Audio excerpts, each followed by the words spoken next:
I'm going to be talking about the fourth year honours, but then just to flag that we're also going to have Nick Haslam come and give a short presentation after mine, so he'll probably get here around 6:30. He's just coming from a lecture, and he's going to talk about a new master's program that you might have heard about. It's not Masters in Clinical Psychology, it's called Masters in Applied Psychology, and you actually enter straight from undergraduate. So the reason why we wanted to talk about it now is that it's really an alternative path year to fourth year. So the options that you have for study after undergraduate here now in terms of continuing psychology are really the fourth year route and this new master's route. So Nick will tell you a bit more about what that has to offer. It's not necessarily for everyone, but it's trying to respond to a lot of interests that have been identified in market research of what people want to study in terms of further study in psychology. So yeah, Nick will tell you more about that. So yeah, it's a couple of minutes past, so maybe I'll start properly now. So my name's Luke Smiley. Possibly some of you already know me. I'm the fourth year convener, and fourth year is otherwise known as honours, typically known as honours in psychology.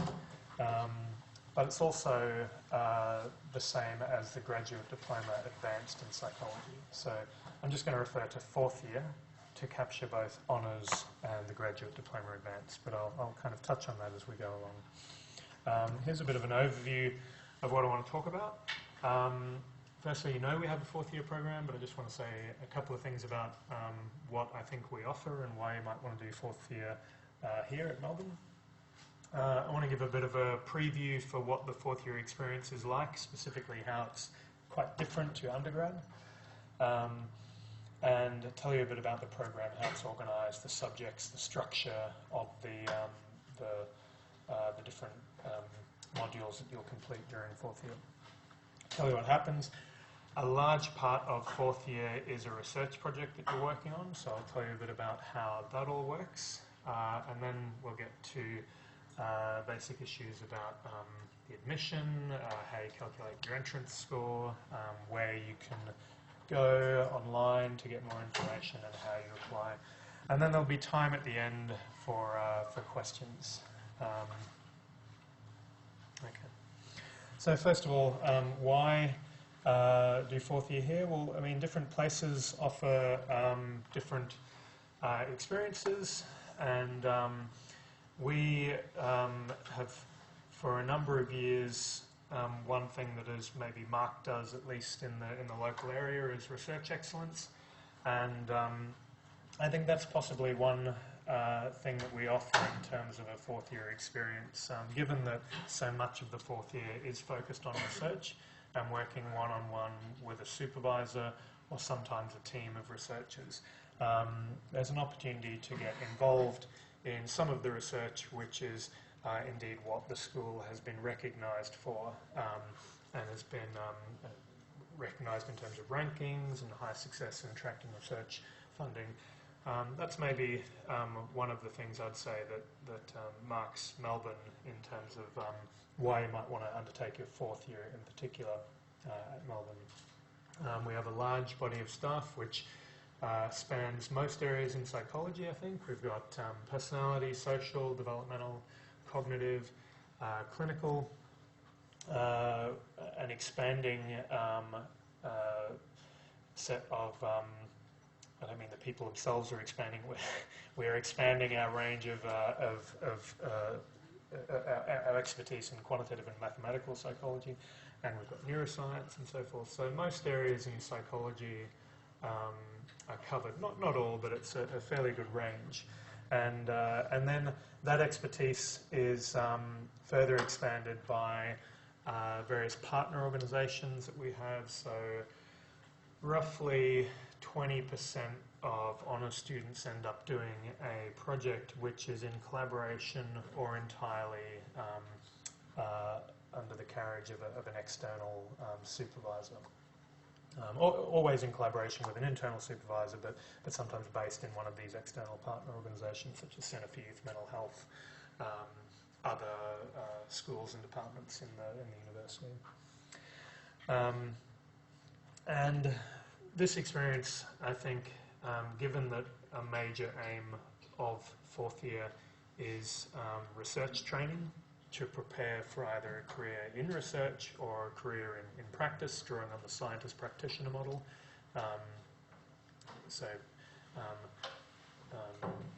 With the idea that any practical area is going to be extending on the basic discipline of psychology, I think this is one of the reasons why fourth year here offers a fairly strong foundation for those future pathways. What is fourth year really like? Well, fourth year is a transitional year. So far, unless you've done fourth year or a research degree elsewhere, you are used to being consumers of psychological science. So you go to lectures and you read books and you read research and you're consuming the information. In fourth year, you start to become a producer of psychological science. You start to contribute toward that body of work, which is at the centre of the business of research in psychological science, and also a very important component of being a practitioner. So practitioners in, clinical psychologists, for example, will routinely continue to contribute toward the body of knowledge of the field of psychology. So rather than just consuming knowledge in lectures and through books and so forth, you're actually working on a semi-autonomous project. It's probably the first time that you will have worked one-on-one with a researcher, a member of academic staff. If you're from Melbourne and you're doing the capstone, you're already getting a little bit of a taste of that, working in small groups with a group facilitator. And a large part of the fourth year experience you can really think of as like an apprenticeship, in this case a research apprenticeship. And that's supported by a small number of advanced coursework subjects and electives. And they have a focus on, you're often working in smaller groups, there's often presentations or seminar groups, and they're focused in part on the skills that you need to develop as this research apprentice. And they're also focused very much on emerging research in the area. And besides the actual content, the format is quite different because you're probably used to being in large lecture theatres, not really knowing the other people who are undertaking a psychology major. Whereas now you'll be thrown together in a relatively small cohort. It's not so small, it's about 80 to 90 people, who are all, well, they're exceptional in the sense that they're like you. They've all devoted their undergraduate studies to studying psychology, and they're probably like you in terms of their ambitions and goals for a future career in this area. So it's suddenly very different. You're suddenly among this really exceptional, highly selected cohort of motivated and like-minded students. There are challenges with honours. You've probably heard the rumour mill. It seems to work around the clock. It is a big year. It's a heavy workload. It is worth asking whether if you're applying for the 2018 intake, if it's the right time for you. Sometimes we offer full and part-time, and sometimes when people are asking about this, we tentatively say, well, look, if you can do full-time, we recommend it. That's usually just that's purely based on the fact that it can be quite difficult to juggle part-time work plus the full-time load of honours. It's not impossible, but I just think you need to really assess your situation and ask whether you can really give yourself the best shot at doing well in honours. So that's just to say it is a heavy workload, and it's worth kind of preparing yourself for that. It is quite a step up from undergraduate. There are challenges that happen along the way. Research does not always go as planned. That's soul destroying sometimes when your precious experiment doesn't produce the answer that you were so sure of. But it's also something we all have to go through, and thankfully it doesn't actually matter in terms of doing well in the year. You don't, your kind of grade does not hinge on your findings confirming your hypothesis, for example. There's a lot to do in a short time, so really being organised and keeping on top of everything is very important. From personal experience, and I'm sure some of you share it, you can kind of get away sometimes during undergrad with leaving a couple of things till the last minute. There's really no scope for that at fourth year. So that's not to, and it can be stressful. That's not to say it's all bad news. It's just it is a challenging year, and it's offset by the rewards. The cohort experience, as I mentioned, is a positive one that students routinely talk about. You will make lifelong friendships. I have been in a very long relationship with somebody I met during honours. Could happen to you too.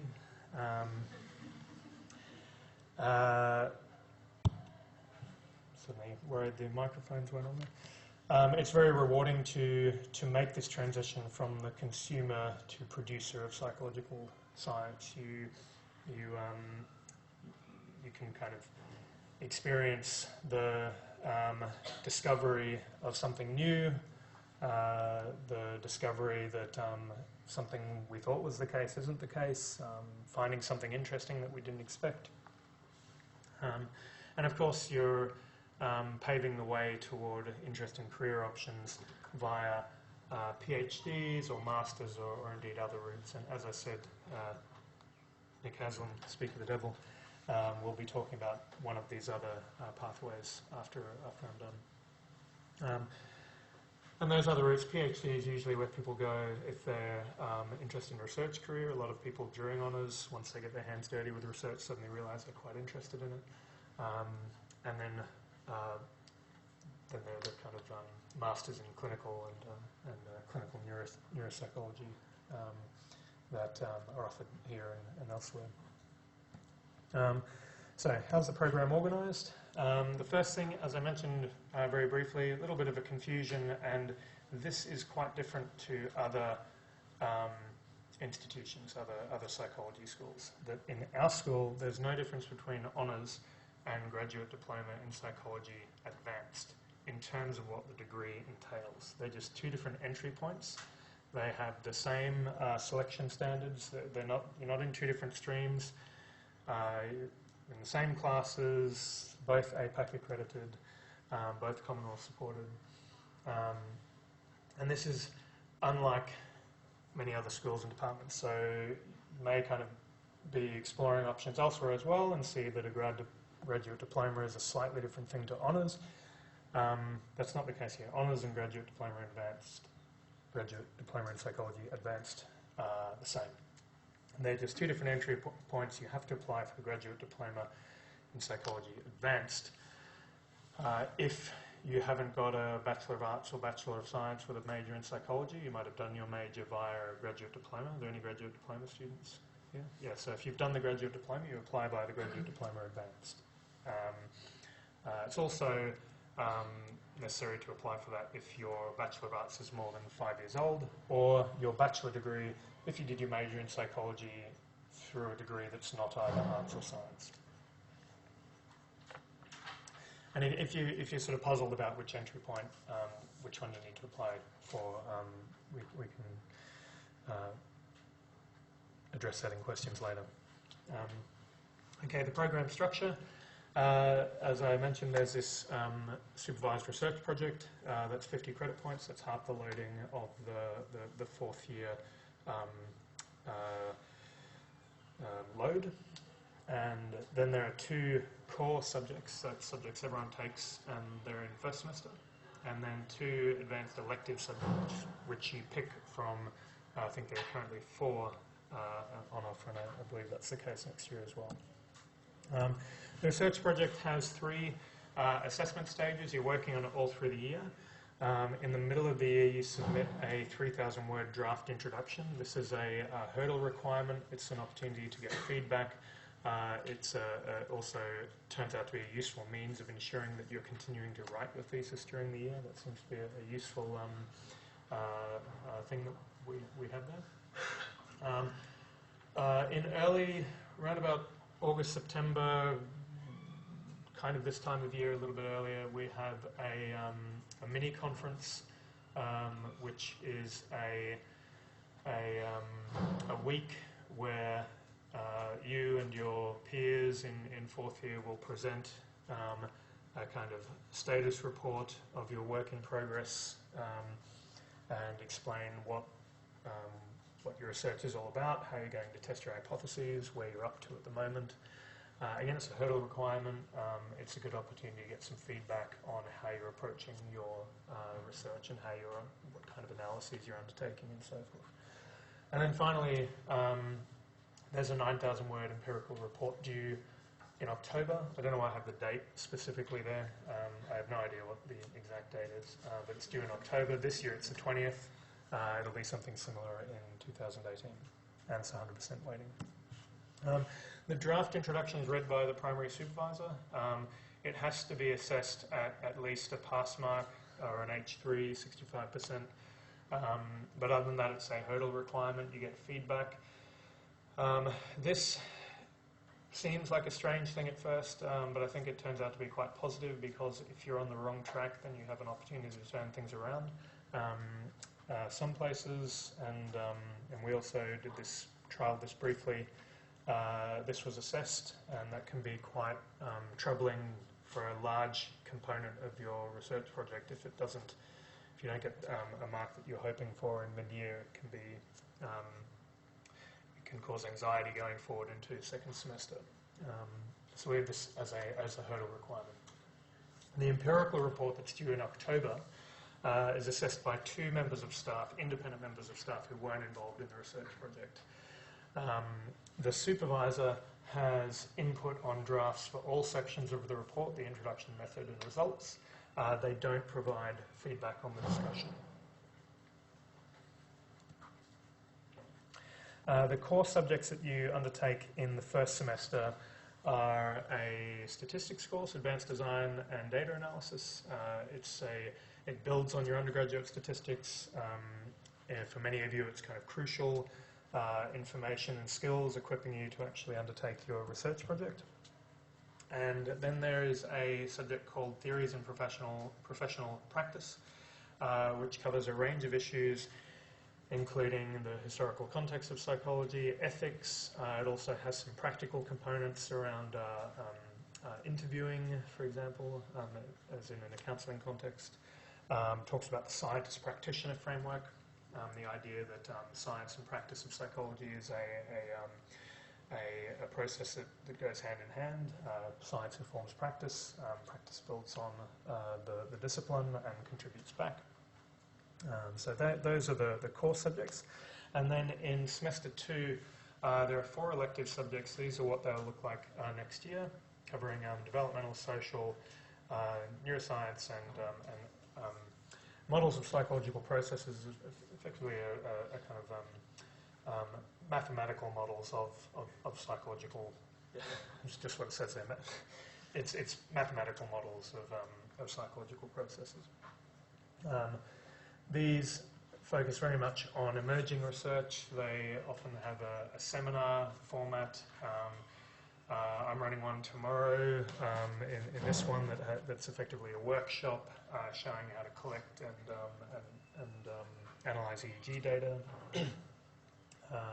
And some of these subjects involve student presentations. So they tend to be smaller groups, not probably quite as small as say, a tutorial, but getting much smaller than a typical lecture group, and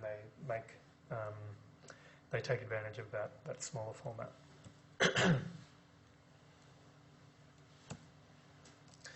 So what else happens? How does supervision work?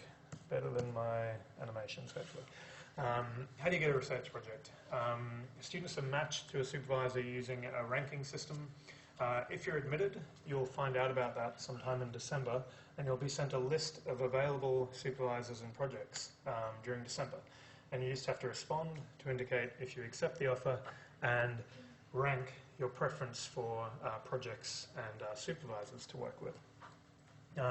In most cases, these can be matched up fairly neatly. In some cases, particularly maybe where areas are more popular, there may be a need to meet with or interview, have a short meeting with the prospective supervisor. Supervision works well if you stay on track at the beginning. Starting your research in the first semester 2018, getting ethics approval so that you can start collecting data as soon as possible. It's common because you are very busy to maybe not meet as regularly with your supervisor as you otherwise would, but this is not a good idea. Make sure you want to cultivate a good relationship with your supervisor at the beginning, and regular meetings is part of that. Don't kind of disappear. Make sure you have discussed your expectations about what's going to happen throughout the year. And B, try to monitor your own progress. Don't wait until second semester to try to resolve problems with supervision. Problems do occur for various reasons, and if they're better addressed earlier than later.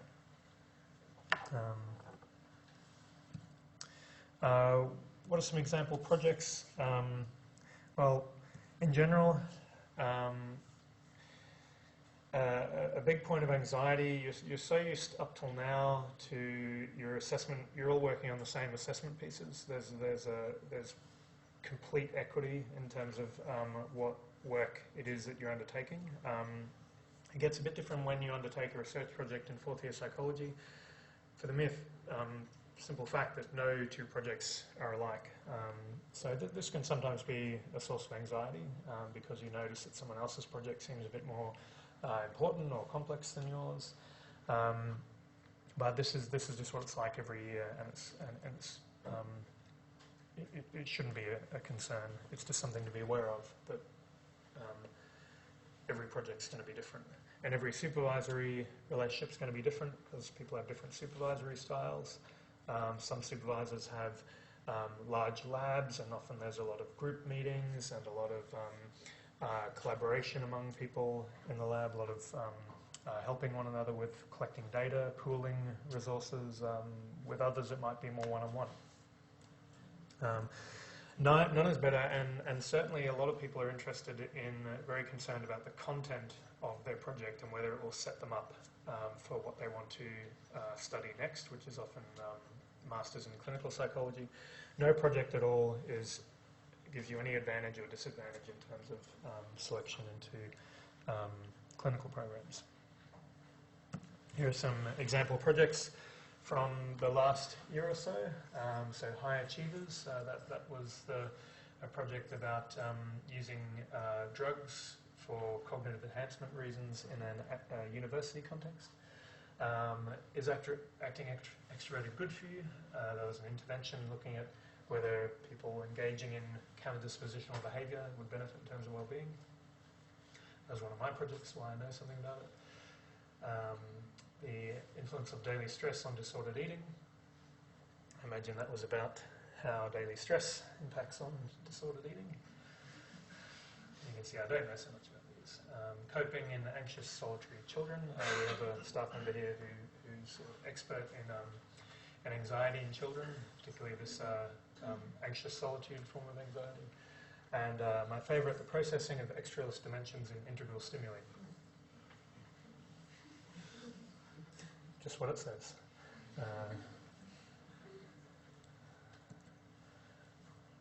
It's a cognitive math psych project, which once you understand that would probably be quite fascinating. But it's quite, the point is there's a range of topics that you could be studying. How do you get in? Our intake is roughly 85, increasingly toward 90 places. It does depend on supervisor availability. The early signs are that it should be at least 90 places, but there's still it's still unknown exactly how many supervisors we'll have for 2018. That's something that gets worked out kind of from now going forward. But that's how many places there are, and there's no cutoff. It's just we look at all the applications and we rank them and take as many places as we can fill. We don't have a specific fraction of internal or external applicants every year. There is a decent number of places taken up by external applicants. It tends to be less than, it's always less than the internal applicants, partly because people tend to often stay where they did their undergraduate degree.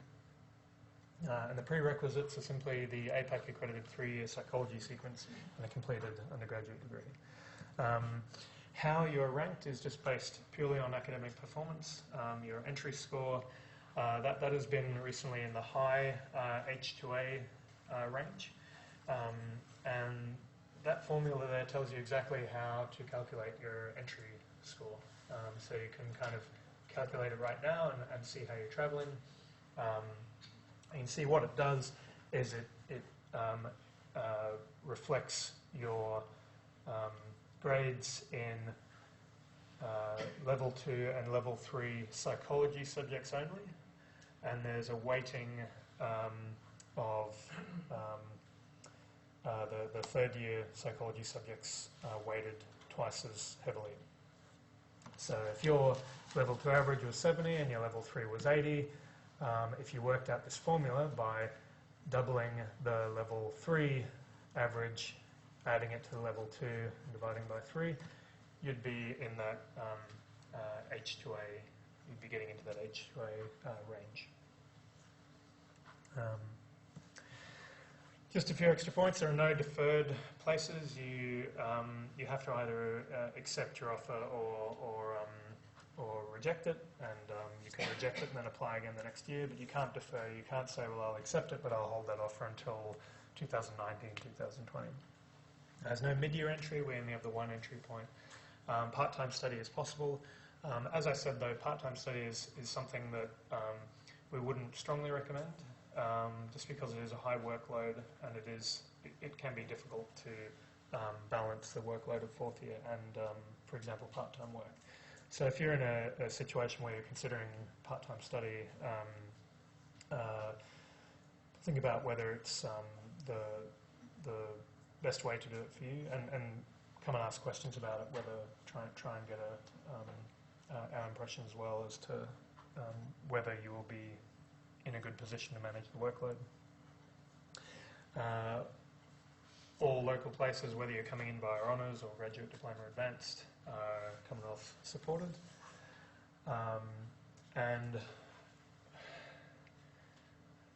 I think that it's effectively all courses are scheduled during daytime hours. There might occasionally be subjects that run till 6, but I think currently they all run till 5. So here's a quick timeline just to start to finish off.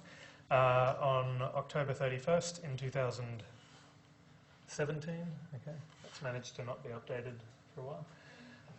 Sorry about that. November the 3rd. We're doing November the 3rd now, okay. So it's November the 3rd that applications are going to close. Mid-December we'll have offers out. You need to accept the offer by early January. It's typically within the first week or 10 days. And with that, when accepting your offer, you submit your supervision preferences. Supervision arrangements are finalised during February, and you'd have your first meeting with your supervisor around that time. In late February, usually orientation week, we have an orientation session. People that want to do a part-time Yes, yes, yeah. So part-time involves doing the coursework in the first year and the research project the following year. So these couple of steps here, the supervision preferences, that would actually happen the following year for the part-timers. Yep.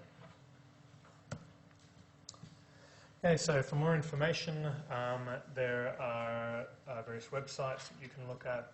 You can see there's the website for submitting your application. Sorry, that date is November the 3rd, not October 31st. It's been October the 31st for previously, but that's now November the 3rd. And as I said, notification of acceptance is usually around mid-December. There's a possibility of second round offers. In recent years, we haven't been in the position to go to second round offers just because enough are accepted in the first round. So I'll just finish there. If anyone has maybe just a couple of questions to start with, and then I'll invite Nick to talk about the master's program I mentioned, and then you might have thought of some more questions by then, and we could both take those. So, does anyone have any quick questions about fourth year? Just yep.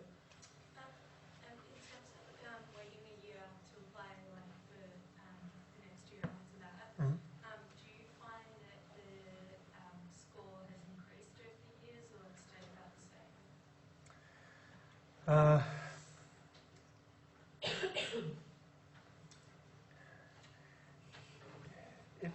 It did go up in the last year, and I've only been the convener for 2 years, so I only have that 1 year to base it on. And but there are other factors that can drive the score up. So we had an unusually large number of part-timers coming through from 2016 into this year's intake, which meant we could take on fewer new students.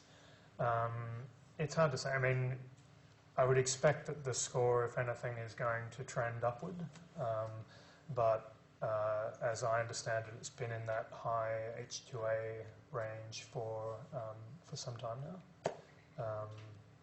So that's not a very clear answer, I admit. Yeah. But that is the risk, and it's impossible to say. You could come and say, look, I'm smack bang in the middle of an H1, I should be fine, and I'd say, you should be fine, but really, you never know. It's always a gamble, could never guarantee it. Yeah. Any other questions? Yep. You don't have the semester 2 results for the last couple of subjects when you apply. Can you be made a provisional offer on all marks to date? That's a good question. Do you know the answer to that? So we'll be able to obtain University of Melbourne results internally. Yeah. So the main thing is get your application in.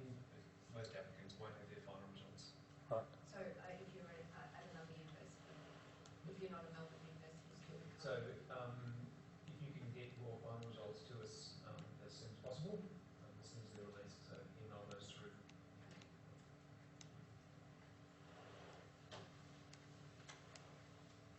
Any other? Yep. If you're a mid-sem intake, so would you just apply for the next year?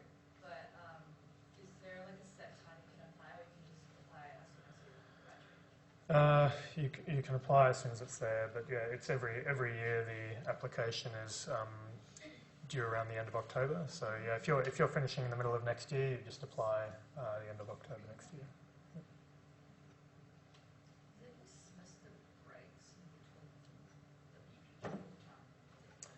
the time? There's the usual mid-semester break. I don't know if it will be a break. That's probably when you'll be madly collecting or starting to analyse data, probably collecting data. Yeah, it follows the same university timetable. The same non-teaching weeks and mid-semester, mid-year, I should say, breaks apply.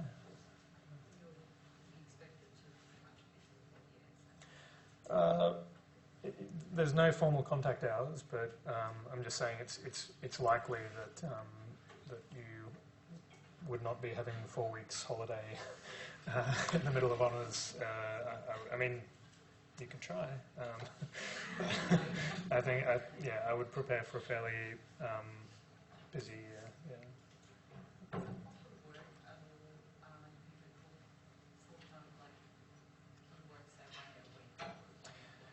Yeah, I mean, from what I can ascertain, a lot of people do some work.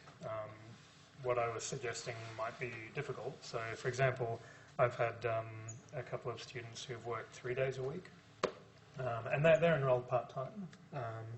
These are a couple of students in the past, and it was just quite challenging because you'd come in on Monday, you might have a meeting, we'd work Tuesday, Wednesday, Thursday, and then kind of brains in a different place by then. Come in on Friday to collect data. It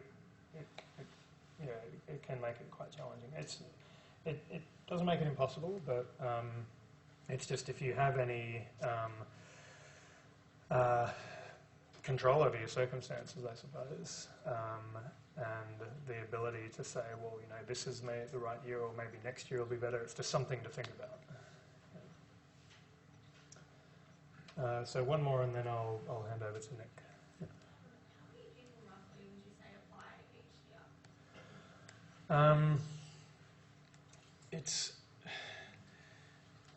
It's hundreds, but from what I can tell, a lot of the hundreds are ineligible.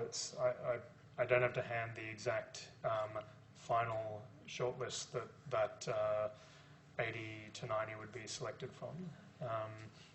And I could say 500, 600, 700, and that could be misleading because easily half of those could not be ineligible. So there's nothing really that prevents you from applying. So anyone can apply.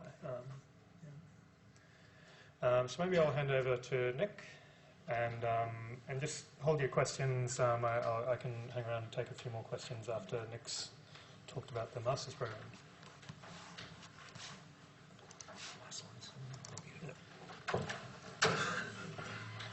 All right, thanks, Luke. Fourth year is a life-changing year. It's a exciting year, and Luke runs a very tight ship. But now there is another ship. So what I'm just going to do today, and I'm not sure how much Luke has already stolen my thunder about it, is we're just inaugurating a new master's program with its first intake next year. We're calling it the Master of Applied Psychology.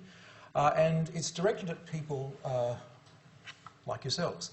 So it's a master's program that you would enter once having completed a psychology major, sort of as an alternative to a fourth-year honours program, offering an alternative pathway to psychology-related employment for those of you who don't necessarily aspire to a clinical professional workplace. Because we found that at least at this university, a lot of students want to apply their skills outside of traditional professional practice settings. They don't necessarily want to be clinical psychologists or clinical neuropsychologists, and therefore the professional training options aren't that appealing to them. Or they appreciate that there's quite a bottleneck. You do get, as Luke said, roughly 600 people or so applying for honours. Once you've got through honours and you're one of the lucky 85, there's about 40 places for master's programs in clinical and clinical neuro at this university afterwards. So the numbers are kind of tight, and so what we're trying to do is offer an alternative pathway for those who may not be turned on by clinical practice, and instead to develop skills and capacities to work in other settings like advertising, market social research, consumer behaviour, consulting, health behaviour change, in a range of areas, commercial, non-profit, public, government. So I guess what we're aspiring to do with the Master of Applied Psychology is to develop skills in these areas with a focus on applied practice rather than theory. We figured you probably had enough theory in the first 3 years of this program. You'll still get some. It won't be mindless empiricism, but the focus is going to be very much on skill development. Just so you know the history of this, we used to have an organisational psychology master's program at this university. They still exist, but they're dwindling. It's very hard to run these programs. I think certainly Deakin has one still, and I'm sure it's very good. But it's something which isn't really a widespread option these days. But there are people who want to do work in the more business environment. And what we wanted to do is to come up with a better program than the organisational psych, MPsych, as an alternative to clinical training. And we engaged in very substantial market research in 2014, asking people like you, that is, people doing the major or who'd recently completed the major, and working professionals out in the world beyond, what they would like from a master's program. And we've essentially built the program from the ground up from the sorts of subjects that people said they most wanted to do, including those in the workplaces, right down to the name. So we gave people preferences about, well, what name would you prefer for this degree, and the MAP was the winner. And we think we've got a really quite attractive program. So I'm just going to run through briefly so we have some time for questions on both programs. This is a 150-point master's program, meaning that if you do it full-time, it's a year and a half of full-time work, whereas, of course, honours or advanced graduate is 100. It's an on-campus, face-to-face program, just like fourth year is. The only difference being that there is some intensive subjects rather than being spread out over the 12-week semester. The preferred way of study is full-time, preferred because we want to have a tight cohort experience for students in this group. But you could also take it 5 semesters part-time, and we've got a particular organisation in mind for how that might work. If the one requirement, as for doing the fourth year honours program or the advanced grad dip, is to have finished an accredited psychology major, we're expecting the initial intake to be in the realm of 30 students. So a small group and about a third the size of the fourth year cohort. The bad news is that it's full fee, so the university is not making available Commonwealth supported places for this, and that's just how things are. The selection is going to be identical to how we do fourth year selection, so it's going to be marks based. We're looking for people who've done their psychology major and done well in it. If you've done a fourth year program somewhere else, there may be opportunities for some transfer credit of equivalent subjects. So I assume most of you are not quite at that point, but if you are, or if you want to do the fourth year program and realise you would rather have done this, you can join us, and probably it'll be less than 150 points for you if you do that. I need to emphasise this is not an accredited degree. This is not a pathway to professional registration as a psychologist. This is outside the constraints of the accrediting body, which doesn't mean it's unregulated. It just means it doesn't have to comply with a whole bunch of regulations about what has to be covered, allowing us to come up with a creative program which we think fits what students need. If at the end of it you want to go and become a researcher, you will be able to, because there's enough research in this program to entitle you to do a research higher degree like an MPhil or a PhD. Although we're not anticipating that most students doing this will want to do that, but of course some may. In terms of the course structure, this might be hard to read at the back, but essentially there's a bunch of new courses in dark blue. There's a couple of colourful subjects which are taught by units in the university outside psychology, which I'll go into, and there's one established psychology subject in paler blue. So in the first year, if you were doing this full-time, the first semester you would do an advanced social psychology unit focusing very much on applications of social psychology. Actually, I'll go into the details in a later slide. You'd be doing the same multivariate statistics subject as your peers doing fourth year, that's advanced design and data analysis. You'd be doing a consumer behaviour subject taught in the Faculty of Business and Economics, Marketing and Management, which is our colleagues over there with psychological training. And in winter, you'd be doing a psychology of advertising intensive. In semester 2, you do an attitudes and behaviour change subject, an applied research methods subject, which is not just a synonym for more stats, it's actual research methods, how you find things out, including big data analytics methods, and you'd be doing an applied positive psychology subject with our colleagues in the Melbourne Graduate School of Education on wellbeing interventions. In semester 3, you'd have a choice. You could either do a group research project on an applied psychology topic, or you could do one of a suite of workplace internships that we're putting together in the areas of work that we are trying to prepare people for using our very extensive networks of workplaces. The director of this program, Cassie Govan, who some of you may have come across if you're doing applications in psychology, which Luke's also part of, is going to be directing this program, and she's very well connected in the industry and runs her own market and social research firm. So that'll be a choice. And then also there'll be subjects on thinking, judgment, decision making, and influence and persuasion. Again, I've given you some of the details here, but just to picture it, I've put the psychology of advertising subject as a first semester subject, but it's going to be run over winter, over a short period there. Semester 2, as I say, positive psychology group, we've got strong connections to the group there, and that's focused on an intervention subject. And you'll see what I'm talking about with the other 2 subjects there. There's only 3 because the applied positive psychology subject is a double subject, a 25-point subject.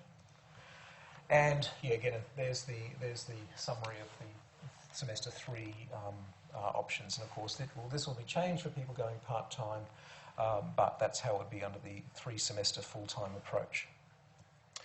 In terms of next steps, again, a lot of what this is being still, the fine details being finalised, but we just do want you to think about this as an alternative. There's nothing wrong with fourth year, the fourth year program that Luke described. It's certainly the preferred pathway, in fact the only pathway towards registration as a psychologist through this university.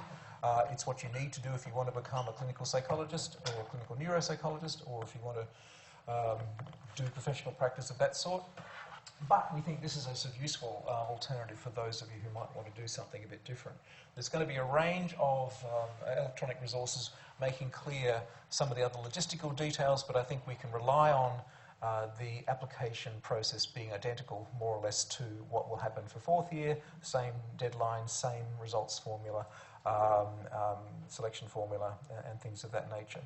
So in the absence of sort of full brochures to give you, which we promise there'll be a lot of materials available shortly, I'm very happy to take questions. I'm very happy for you to email me. I'm receiving lots of emails already from people who've heard about this by other means, and I just hope that some of you will come on board, because I think it's going to be a really exciting program. So thanks. Did you want questions now, Luke, for about everything? Sure. You happy with that? Yeah, sure. Yeah. Maybe just a few about this, just to... So please fire away.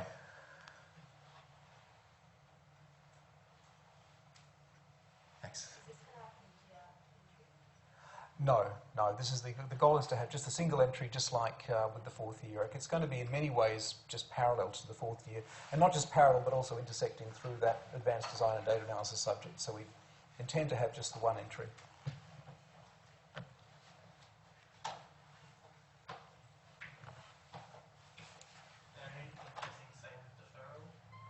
Yes. So I think we're not intending to have deferred places, just for simplicity.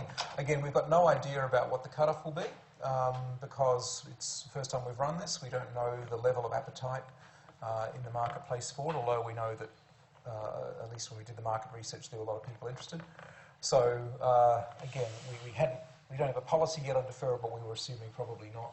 We think we'll be able to just get people on a year basis, and we wouldn't expect that the cut-off will be necessarily quite so competitive as for fourth year.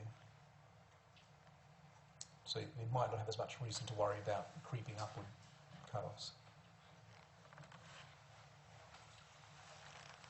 Yeah?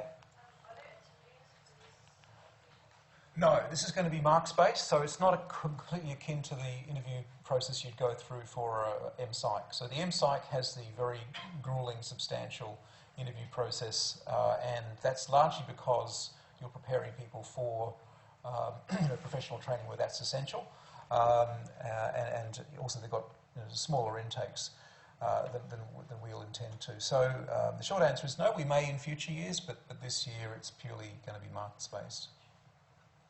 The selection value of interviews is questionable, we think.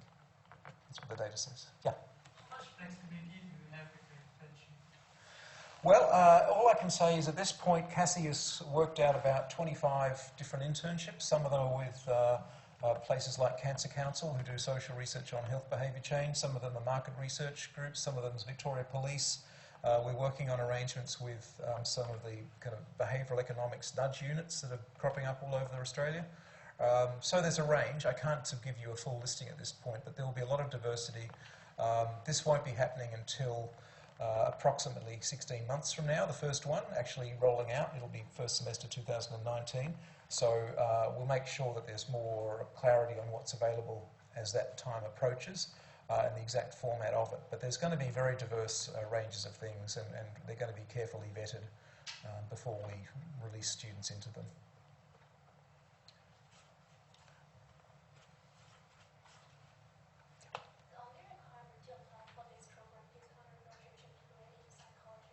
Yeah, having an accredited sequence. Yeah. You don't have to give you fourth year stuff. You don't have to do fourth year, no. So again, this is targeting people who've just done the 3-year sequence through a BA or a BSc or a Bachelor of Behavioural Science somewhere else, or whatever it might be. If you've done honours as well, you will have done at least the statistics part of this subject already, and so you can very well do the MAP after honours if you want, and you won't have to do the full 150 points most likely, because you'll have some credit transfer.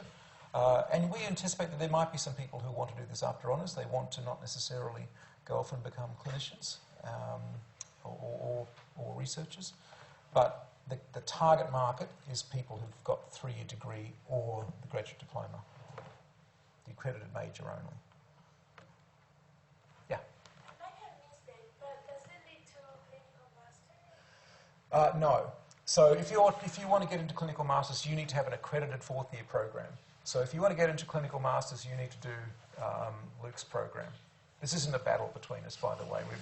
We rather like each other. We wrote a book together. But no, if you want to get into clinical masters, you have to do 3-year accredited sequence, accredited 4th-year program, which this isn't, and then clinical masters. If you decided to do fourth year after doing this, would that mean you wouldn't have to do that statistics? I would assume so, yeah. We haven't really, you're the first person to raise that. We probably should have thought of that. But yeah, you will have already done the subject, so I would assume it would be no struggle at all having a 87.5 point 4th-year program. You could not have to do stats twice. Wouldn't that be nice? Yeah, we've had some slightly similar arrangements in the past.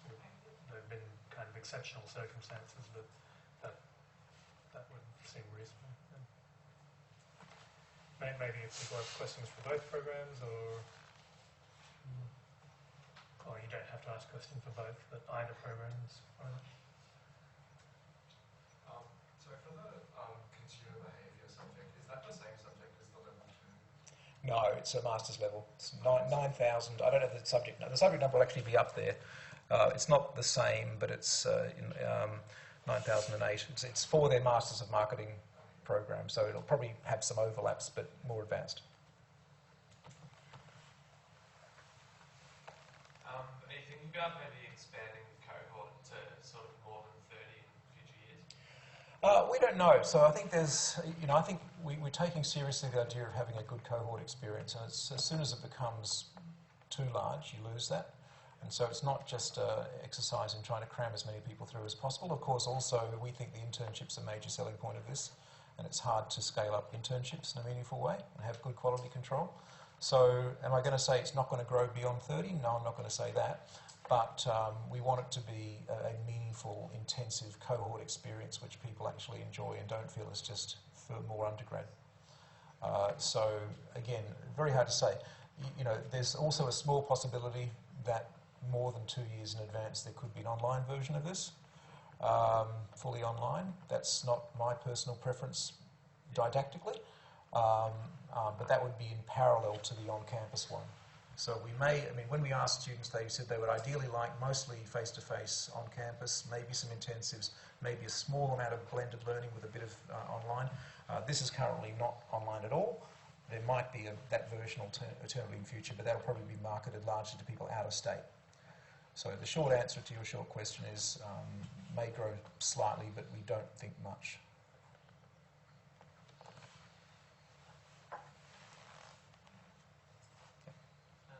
Would you also be sticking to with the applications closing and like a similar structure, or?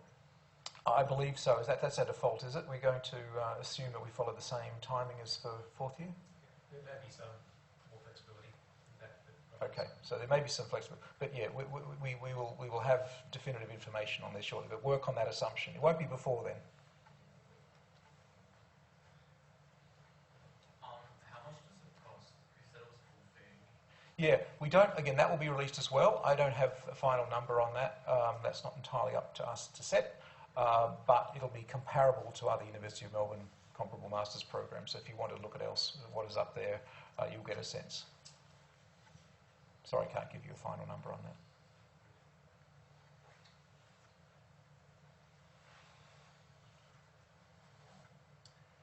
Any fourth year questions? I think we're just coming to time. We can go on for a few more minutes if people have questions.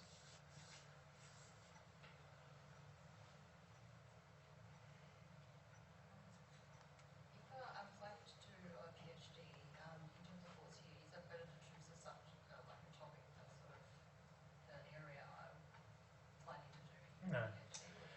No, I think the best advice for identifying a topic in honours is something that you feel confident you're going to enjoy and that sounds like it's going to, as much as you can tell, go well.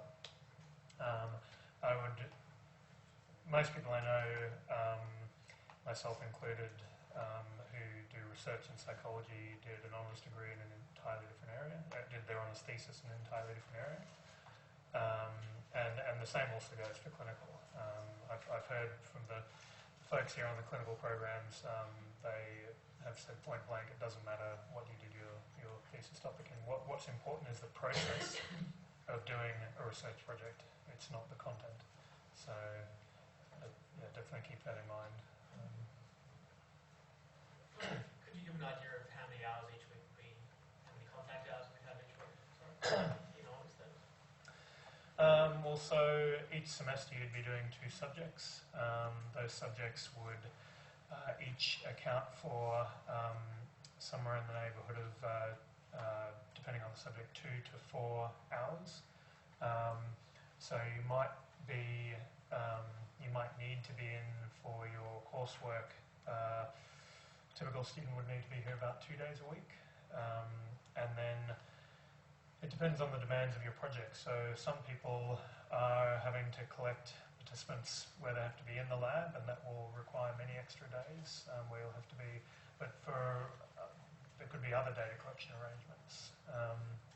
So I would say that most students, it's a full-time load, no matter what you're doing, whether you're working at home, whether you're collecting data off-site.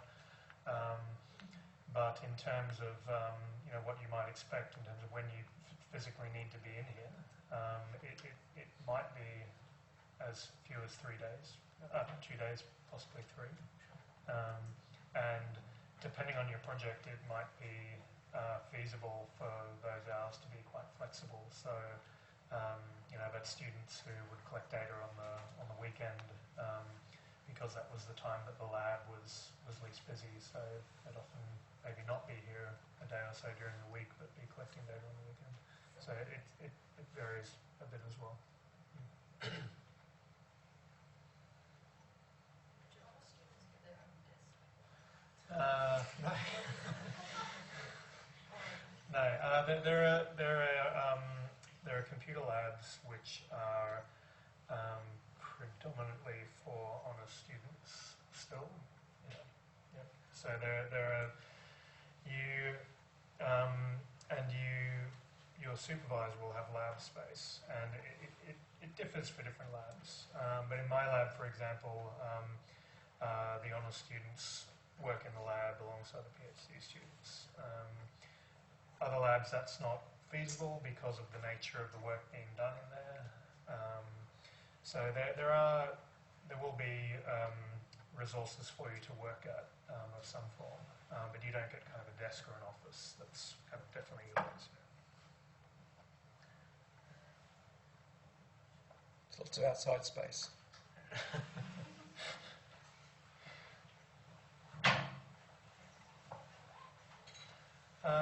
Okay, so maybe we'll finish there. I'll be able to hang around for a couple of minutes if anyone has any questions.